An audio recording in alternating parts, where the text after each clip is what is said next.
Bom, aconteceu a Assembleia Geral da ONU e para entender melhor os discursos, todos os vieses apresentados naquela ocasião, eu convidei o professor José Maria de Souza Júnior, que é coordenador do curso de Relações Internacionais e diretor das Faculdades Integradas Rio Branco. Professor, seja muito bem-vindo. Primeiro, eu queria começar destacando e querer saber a sua opinião sobre o discurso do Bolsonaro. Me pareceu que foi um discurso para o público interno. Em que momento esse discurso foi para o público interno e para o mundo? Obrigado, Lilian, pelo convite. Muito bom estar aqui com vocês. Bem, o discurso do presidente Bolsonaro contemplou aí tanto o setor doméstico, né, o setor interno do Brasil, obviamente, a parte externa, né, as relações internacionais, se a gente pode dizer assim.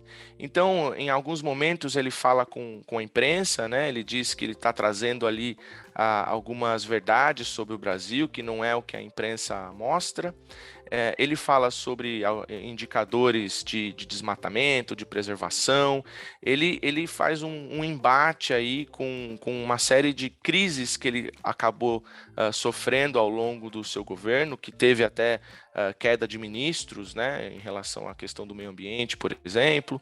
Então, ele contempla ali algumas situações de dentro do país que ele tenta responder. E ao mesmo tempo ele abraça, né, ou pelo menos no discurso abraça a questão da preservação ambiental, da sustentabilidade, para tentar chamar alguns investimentos externos, né? Então ele apresenta indicadores ali que são favoráveis, né? Ele diz que a economia verde, o futuro da economia verde é no Brasil, ou algo parecido.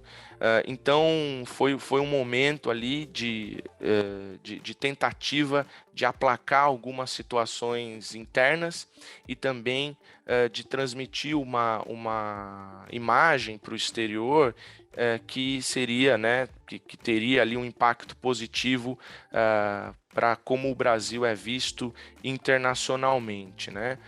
Mas várias posturas anteriores ao próprio discurso e vários pontos desse discurso que não conferem aí com levantamentos oficiais sobre determinados temas foram bastante criticados, né? Então o presidente também sofreu bastante críticas em relação ao que ele disse.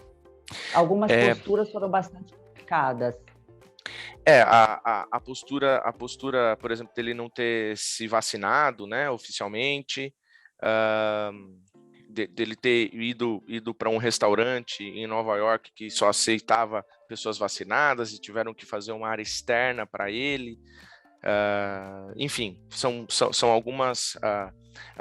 Existe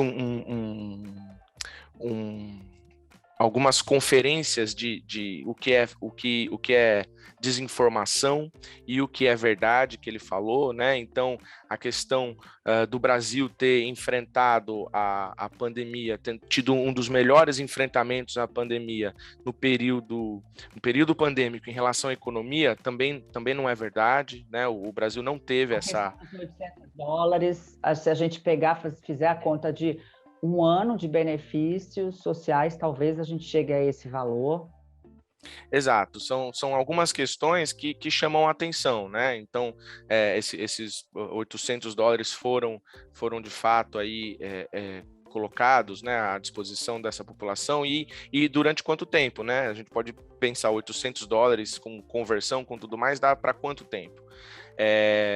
E a questão do o Brasil tem um desempenho econômico abaixo da média dos países emergentes e ele coloca como sendo o melhor entre esses países, né? Então, esse tipo de coisa é bastante significativo porque as informações não batem. E aí eu até me permito fazer uma observação que para a gente está numa sociedade democrática, a gente precisa de um compartilhamento mínimo de informações conjunto, né? Um compartilhamento das mesmas informações. Não dá para a gente estar indeciso se o Brasil foi bem ou foi mal no enfrentamento da pandemia em relação à sua parte econômica, né? E não foi bem. O ponto é esse, né? Então não tem como a gente não compartilhar dessa informação. Se a gente quiser começar a olhar para as decisões que precisam ser tomadas no sentido de enfrentar e superar essa crise econômica, além da crise de saúde, obviamente, a gente precisa lidar com esses dados objetivos, né? Com esses indicadores. E não é isso que está acontecendo. Agora, a gente pôde observar críticas ao multilateralismo também, não é, professor? Queria a sua visão sobre essa questão. A gente tem uma situação de crise do multilateralismo nos últimos anos, né? Uma descrença dessa espécie de arquitetura internacional que é uma questão pós Segunda Guerra Mundial, né? Que é feita ali a partir da Segunda Guerra Mundial e que leva, a gente está na 76ª Assembleia Geral da ONU, e essa crise do multilateralismo tem muito a ver com alguns governos sendo céticos em qualquer tipo de arranjo multilateral, em formas de cooperação e compartilhamento de informações e políticas públicas internacionais, se eu posso chamar dessa forma, e que cada vez mais encontram solução ou tentam solução para as crises e para as dificuldades que os países enfrentam de uma maneira individual. Então, chama muito a atenção que a própria ONU, né, concentra a atenção de alguns desses governos. O próprio governo brasileiro vai para a ONU e chama investimento internacional e diz que o Brasil está indo muito bem em vários aspectos e, de certa forma, fazia parte dessa crítica veemente à própria globalização, à própria interconectividade que o mundo tem hoje em termos dos seus próprios governos e das sociedades e das organizações das mais variadas, né? Então, eu acho curioso que o palco multilateral esteja sendo ali frequentado por grupos que não acreditam no multilateralismo, né? Então a gente pode discutir em que medida o multilateralismo está de fato em crise ou não. Eu acho que o próprio discurso do Joe Biden traz várias vezes a palavra multilateralismo, né? Então é uma guinada aí em relação ao governo anterior dos Estados Unidos e o Biden ataca vários pontos dos desafios que os Estados Unidos vêm sofrendo ultimamente e fala e reitera ali a importância do multilateralismo no enfrentamento desses desafios, né?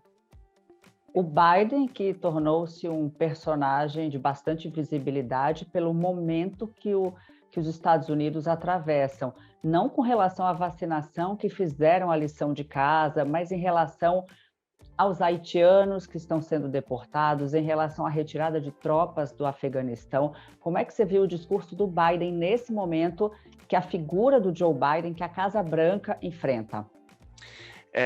Essa é uma temática importante, né? O Biden reitera bastante a força dos Estados Unidos no discurso dele, né? Então, ele quer mostrar que, apesar dessas dificuldades, principalmente a saída do Afeganistão, não significa um ponto de fraqueza, né? Significa, no que ele pôde colocar, que o enfrentamento a essas dificuldades precisa ser dado de uma maneira diferente, precisa ser feito de uma maneira diferente, né? Então ele vai dizer que a gente vai proteger os interesses norte-americanos e dos nossos aliados com o enfrentamento ao terrorismo, mas não é dessa forma, né? Não é ocupando o Afeganistão. Então ele tenta reiterar a força dos Estados Unidos. Ele também menciona que não se trata de ter mais uma Guerra Fria, né? Que aí é um discurso direcionado para a questão Estados Unidos e China, né? Então eu entendo que ele reforça essa questão multilateral, mais uma vez, ou seja, precisamos de saídas negociadas e compartilhadas para todos esses desafios, mas somos um país forte, somos um país com papéis em todas as questões mundiais que precisam ser resolvidas, né? Ele fala de Israel-Palestina, ele cita essa questão da Guerra Fria, então me parece que ele está tentando equilibrar os pratos ali dentro dessa gama bastante ampla, importante de desafios que os Estados Unidos têm pela frente, né? E aí, em relação à questão, a gente teve aí o grupo Talibã afirmando que queria palavra na Assembleia Geral da ONU. Como é que está colocada essa questão do Talibã em relação ao mundo, principalmente nessa ocasião? Bom, o Talibã, até outra informação, né? O Talibã é o governo instituído do Afeganistão. Nós temos uma questão de reconhecimento, né? Que não muitos países reconheceram o Talibã como legítimo, mas de fato é quem controla as instituições e quem tem o monopólio do uso da força no Afeganistão, né? A gente pode discutir sobre legitimidade, mas é o grupo que está ali dando as cartas para dentro do Afeganistão, vamos dizer assim. Então, de fato, os países ali, principalmente os países da região, mas também os países que têm interesses, né, no mundo todo, no caso dos Estados Unidos, esses países vão ter que lidar com o grupo talibã de uma maneira ou outra, né? Me parece que, apesar de todas as críticas que a gente pode fazer à condução ali da sociedade que o Talibã faz, né? Apesar disso, os Estados Unidos, nos seus 20 anos de ocupação, não tiveram uma proposta muito melhor ou de um apelo significativo em termos de construção de Estado, de construção de instituições, enfim, cativar a sociedade e dar meios para aquela sociedade se ver livre de um grupo como o Talibã. Né? Então fica aí a pergunta, né? Eu não sei, não estou aqui para dar respostas em relação à solução para esse caso, mas o que me está claro é que o Talibã ocupa um lugar que os Estados Unidos não conseguiram construir ao longo desses 20 anos. Né? Obviamente que as críticas a essa condução em relação a direitos humanos, em relação à igualdade de gênero e outras questões republicanas e democráticas, obviamente, podem ser feitas em relação ao Talibã, tá? Mas, do ponto de vista do poder, é quem detém o poder hoje dentro do país, né? Professor, para a gente encerrar, qual foi o rescaldo, qual foi o saldo que ficou, na tua opinião, desse encontro de líderes? O que vai servir daqui para frente? Que impacto teve essa Assembleia Geral nesse contexto? Eu acho que a Assembleia Geral traz aí alguma coisa mais do mesmo do que a gente vem observando nos últimos tempos das relações internacionais, né? Então, a preocupação com a Covid-19 ainda é uma preocupação latente, e a preocupação com possíveis outras pandemias também é algo a ser levado em conta, né? Então, a chamada diplomacia da vacina e o progresso científico em relação à detecção desses possíveis desses focos potenciais e de novas ameaças de saúde pública para todo mundo, né? Para o universo, para o planeta, vamos dizer assim. Então, acho que isso é um ponto importante.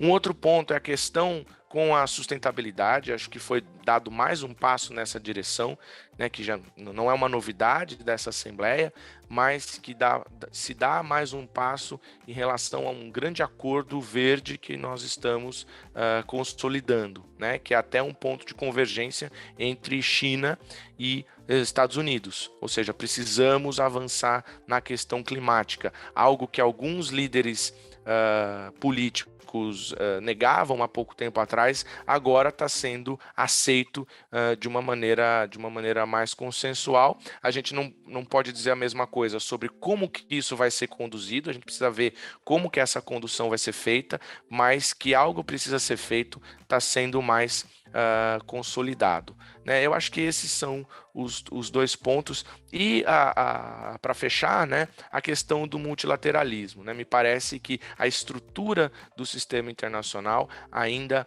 é multilateral e são nas organizações multilaterais que os países têm o contato entre si, é o palco de mensagens, de negociação, de encontro, é o ponto de encontro dos países, dos estados no sistema internacional, são as organizações internacionais. Elas têm um aparato muito significativo, muito robusto, e a gente não pode compará-las a estados, né? Elas não têm território, elas não têm exército, elas não têm população, mas elas têm um poder de articulação, um poder ali de negociação, um ambiente de negociação extremamente significativo para que os países convivam, né?